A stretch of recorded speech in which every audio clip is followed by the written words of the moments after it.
வெடித்த கார் ஜம்மு காஷ்மீரின் புல்வாமாவைச் சேர்ந்த நபருக்கு விற்கப்பட்டதாக தகவல் ஒன்று வெளியாகி இருக்கிறது. டெல்லி வாகன வெடிப்பு தொடர்பாக அதன் உரிமையாளர் கைது செய்யப்பட்டு விசாரணை நடத்தப்பட்டு வருகிறது. தொடர்ந்து விவரங்களை செய்தியாளர் வெங்கட்ரமணன் வழங்க கேட்கலாம். வெங்கட்ரமணன், இப்ப புல்வாமா நபருக்கு இந்த கார் விற்கப்பட்டதாக ஒரு தகவல் வெளியாகி இருக்கு. மேலும் வேறு என்னென்ன விஷயங்கள் போலீசார் தரப்பிலிருந்து சொல்லப்பட்டிருக்கு? விவரங்கள்.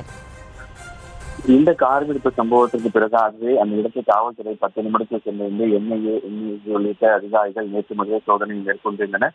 குறிப்பாக மத்திய உள்துறை அமைச்சர் நேற்று தினமும் விளக்கத்தை கொடுத்திருந்தார். இந்த கார் வெடிப்பு நிகழ்ந்தது ஹூண்டாய் i20 கார் என குறிப்பிட்டிருந்தார். மேலும் மருத்துவமனையில் சிகிச்சை வர நபர்களோடு அவர் சந்தித்து சம்பவம் நடைபெற்ற அந்த இடத்தில் நேரடியாகவே அவர் சென்று ஆய்வுகளை மேற்கொண்டிருந்தார். காவல்துறையும் அதனை உறுதிப்படுத்தியிருந்தது. மத்திய உள்துறை அமைச்சர் அவர்களுமே அந்த கார் வெடிப்பு சம்பவம் நிகழ்ந்து அந்த கார் ஹூண்டாய் i20 கார் என்பதை உறுதிப்படுத்தியிருந்தார். அந்த காருடைய பதிவு எண்ணை அடிப்படையாக கொண்டு ஒரு நபர் கைது செய்யப்பட்டிருந்தார். இந்த நிலையில தான் அந்த கார் ஜம்மு காஷ்மீரில் புல்வாமா நகரை சேர்ந்த நபருக்கு விற்கப்பட்டதாக தகவல் என்பது கிடைக்கப்பட்டிருக்கிறது.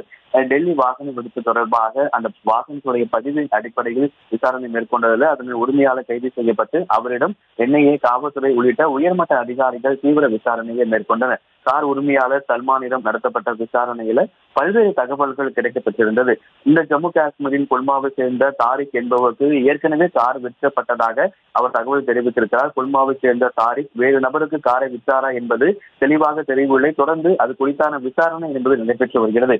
நேற்று இரவே அவர் கைது செய்யப்பட்டு அவரிடம் தொடர்ச்சியாக காவல்துறை, என்ஐஏ உள்ளிட்ட உயர்மட்ட அதிகாரிகள் விசாரணையை விடிய மேற்கொண்டிருந்த நிலையில சல்மான் தனது காரை டெல்லி ஒக்லாவை சேர்ந்த ஒரு நபருக்கு விற்றிருக்கிறார்.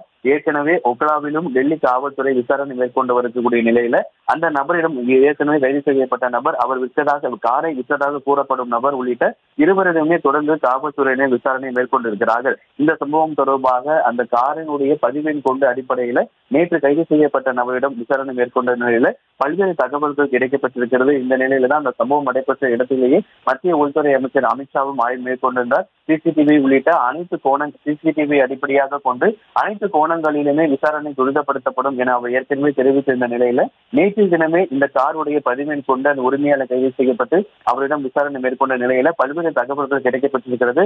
தொடர்ச்சியாக அவர் காரை விற்ற நபராக கூறக்கூடிய நபரிடமும் தொடர்ந்து காவல்துறை உயர்மட்ட அதிகாரிகள் விசாரணை மேற்கொள்வார்கள் என்கிற தகவலும் கிடைக்கப்பட்டிருக்கிறது.